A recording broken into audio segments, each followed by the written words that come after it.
Hey everyone, my name is Bunny, and we're gonna check out valiDATE. Yay!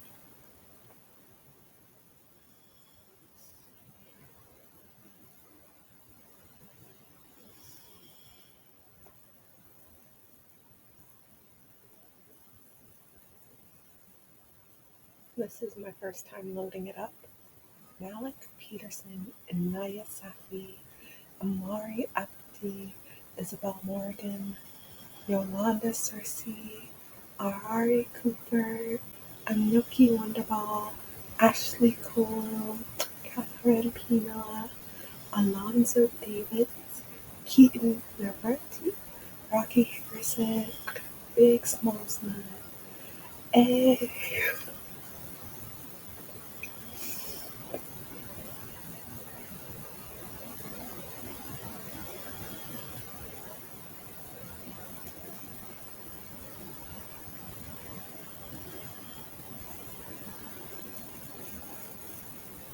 Okay, let's look at content warnings. I didn't know there were any content warnings. Alcohol, drugs, misogyny, homophobia, silence, homophobic. Why is there a question? I mean, I get it, but oh, this is all for one purpose. Personality. um, this one might be difficult for me personally. Yeah, Naya's might be difficult for me personally. Oh, the secondhand embarrassment is an absolute killer. Oh my god.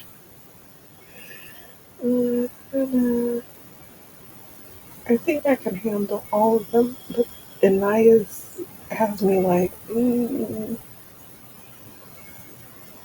let's see if there's subtitles. I don't, I don't know if there's any actual voices for this. I'm not going to remember that. Okay. Let's go to settings. Wasn't I just here? Yeah. Yeah, I was. Alright. Let's go ahead and start. Oh,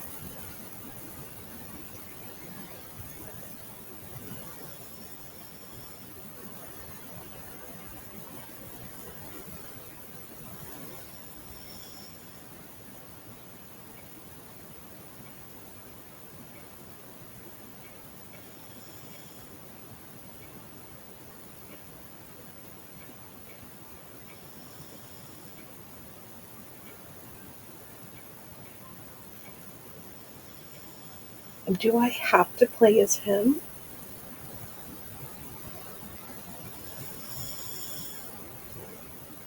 Oh, okay. I guess I do. I don't really know how this works, and it's very apparent.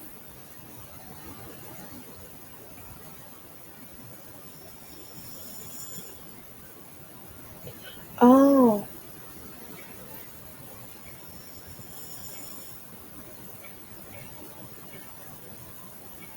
okay. It looks like some of the images are maybe not loading.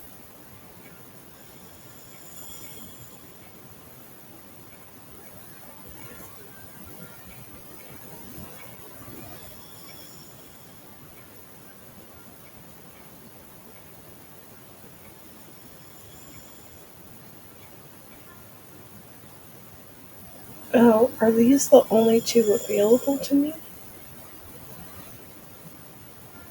Huh. Alright, let's play with Malik. Malik?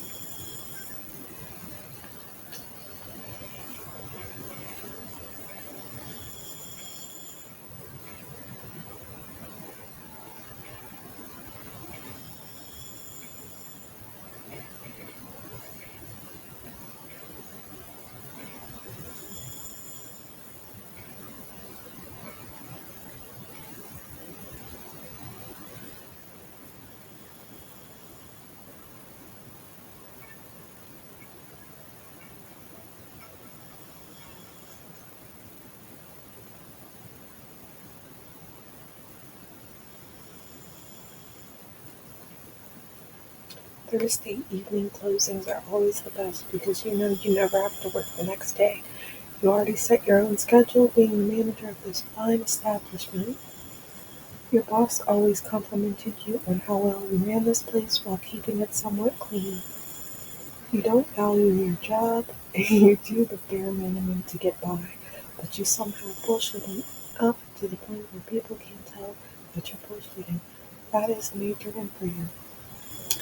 You double check that everything is cleaned up before walking up for the night without the weak light effects sign. It would be pitch black out front. It's giving strobe lights. It's not like you need it anyway.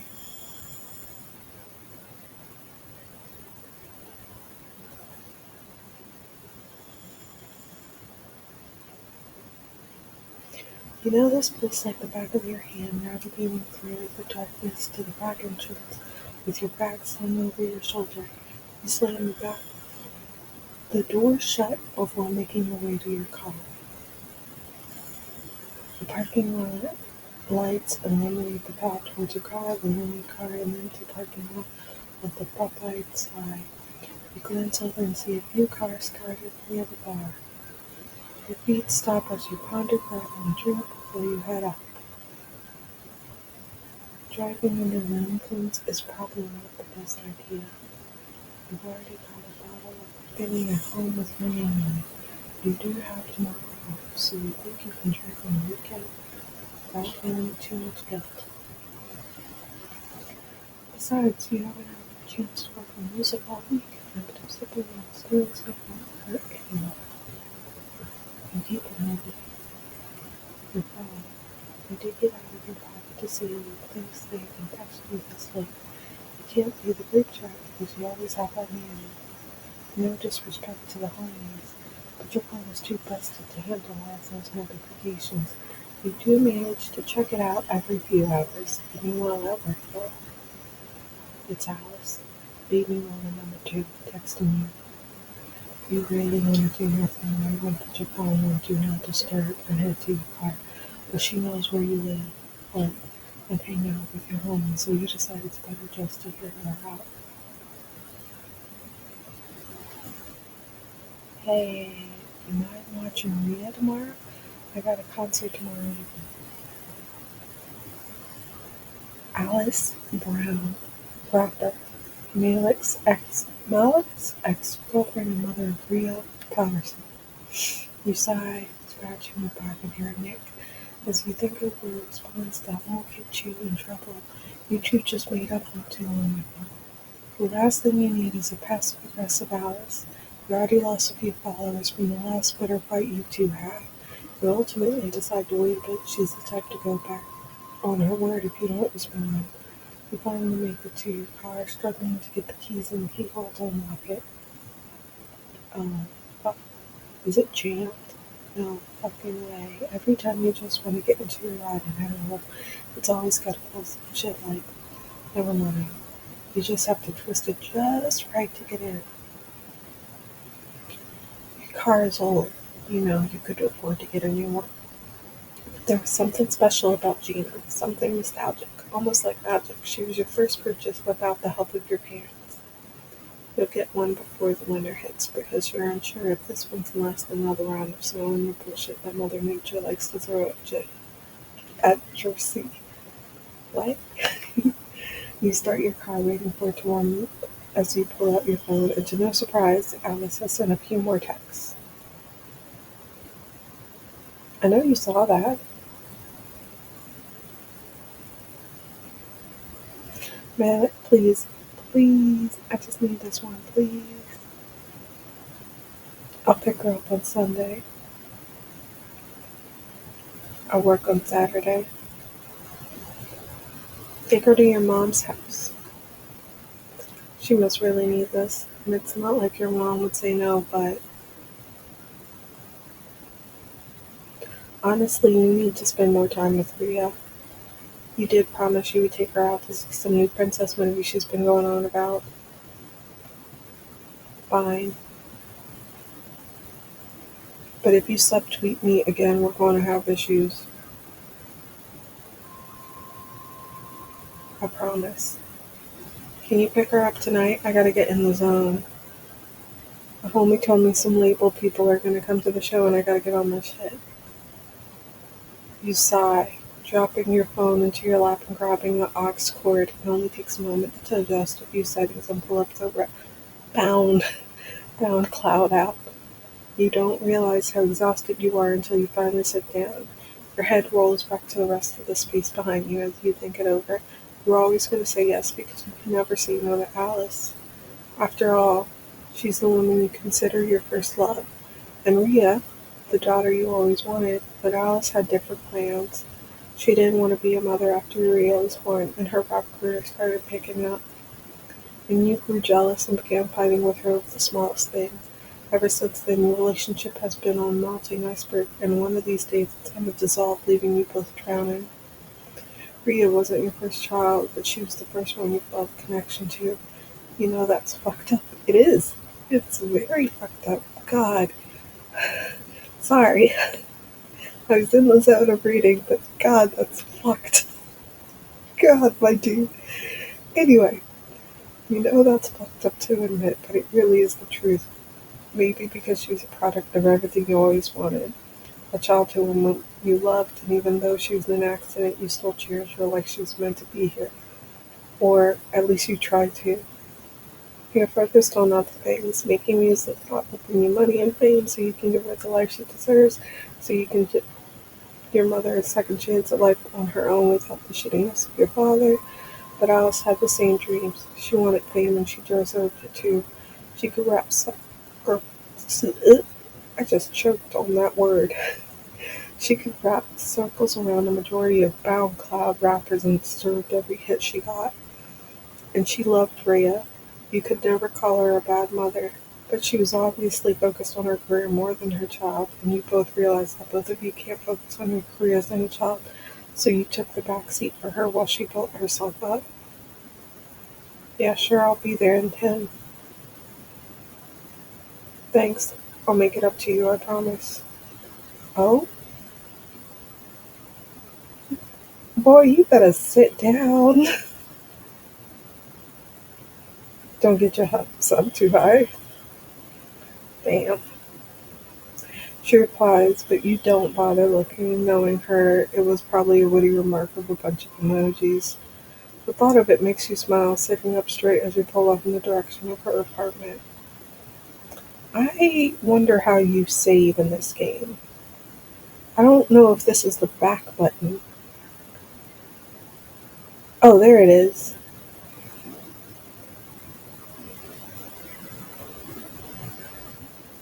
Okay. Now we've got to save, because I I know I haven't been playing for long, but I'm like I want to take a break soon. It's good, but it's like whoa, this is a lot of backstory I wasn't planning on. Anyway, you make sure to clean your back seat before you make your way. What about your other child?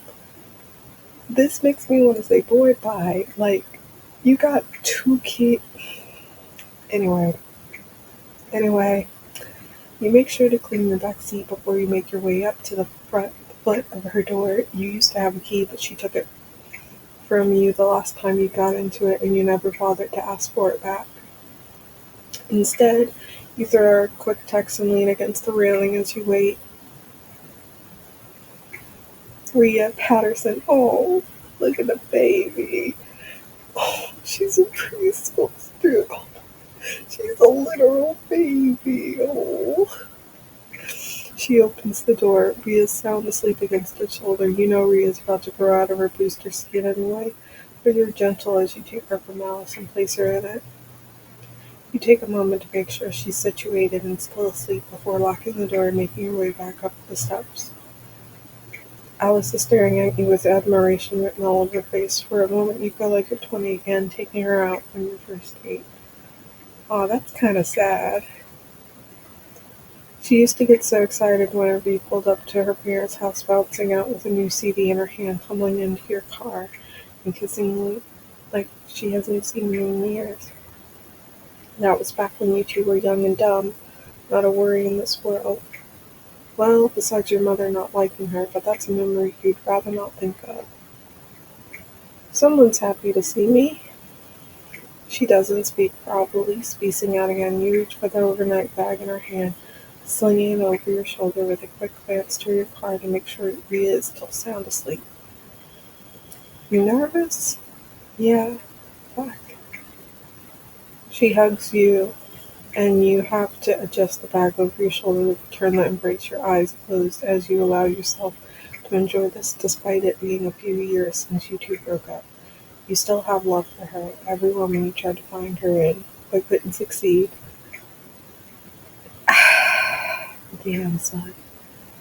That's both kind of sad, but also that sucks for the woman in your life that you dated, that you sought out another. This isn't making me like. What listen.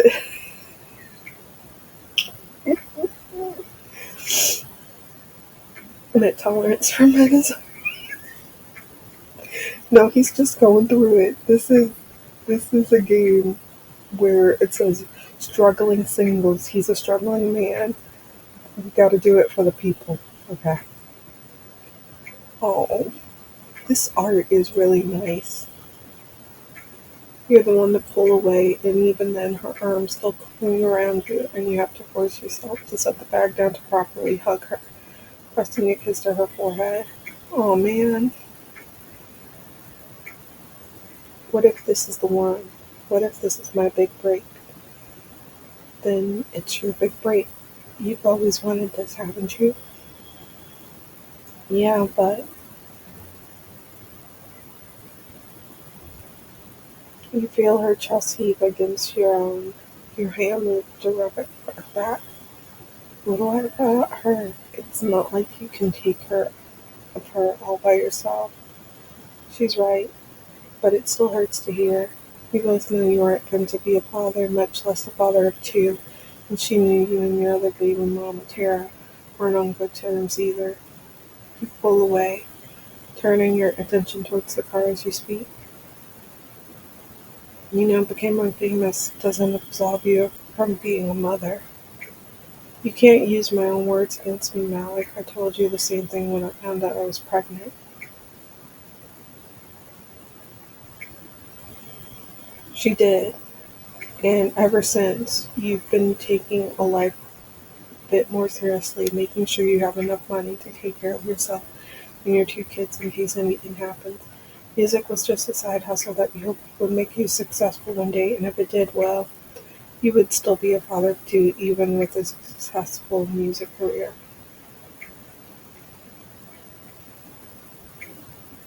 Alright, I should go. So soon? You don't want to sit and talk like old times?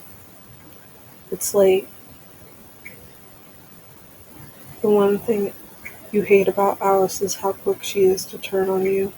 One moment she wants you to hold her for hours just like things never change, and the next she never wants to see you again and has you blocked on all social media. Damn, this relationship is so toxic. Like it's real life. Like, yeah, you got it, but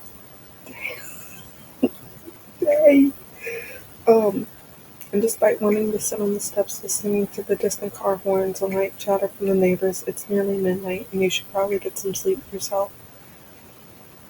Call me after the show or whatever.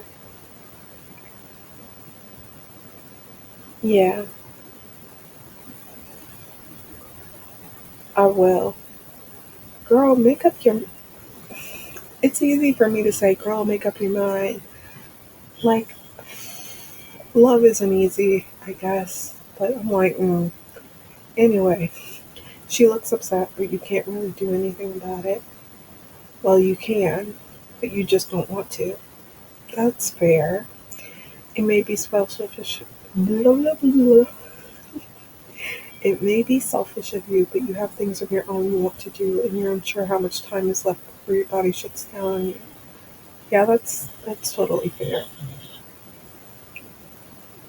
You give her forehead one last kiss before picking up the bag and slinging it over your shoulder. Once you reach the bottom of the steps, you look back to see her standing there, leaning against the doorway as she looks at you. Her usual smile, the smile you fell in love with all those years ago, is gone. You feel guilty. Why do you feel guilty? But not guilty enough to do anything about it. You toss Ria's bag beside her before getting in the driver's seat, shooting her one last glance before driving off. The ride home is short, but it gives you some time to think. A stoplight switches to red. You stop and glance back at your sleeping daughter in your rearview mirror. A piece of hair falls over her face, and you reach back to sweep it out of the way. Your life is in your control, yet you continue to make bad and selfish decisions. Your life is in your control, yet you continue to make bad and selfish decisions. Why am I fucking up that word? Your life is in your control, yet you continue to make bad and selfish decisions. How long before that catches up to you? The little big break. Hey, I unlocked an achievement.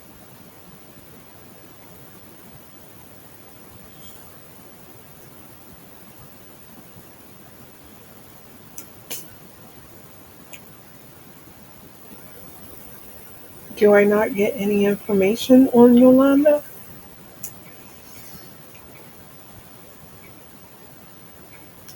Um, I don't know.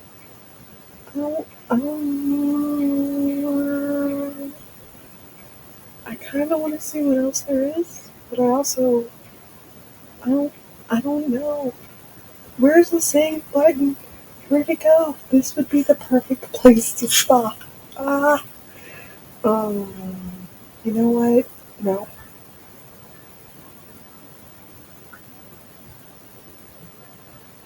Oh, I don't have a choice in it. Okay. Cool. Cool, cool, cool. She's a hairstylist. Damn, I thought I. Okay. Alright. Gabe said no. Heart.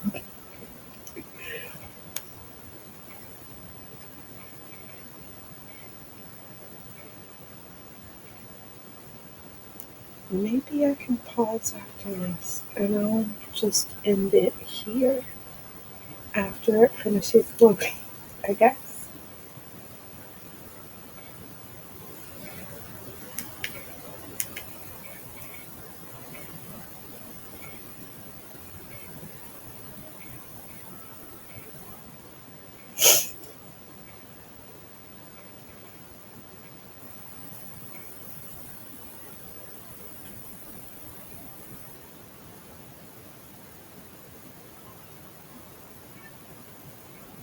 Ooh.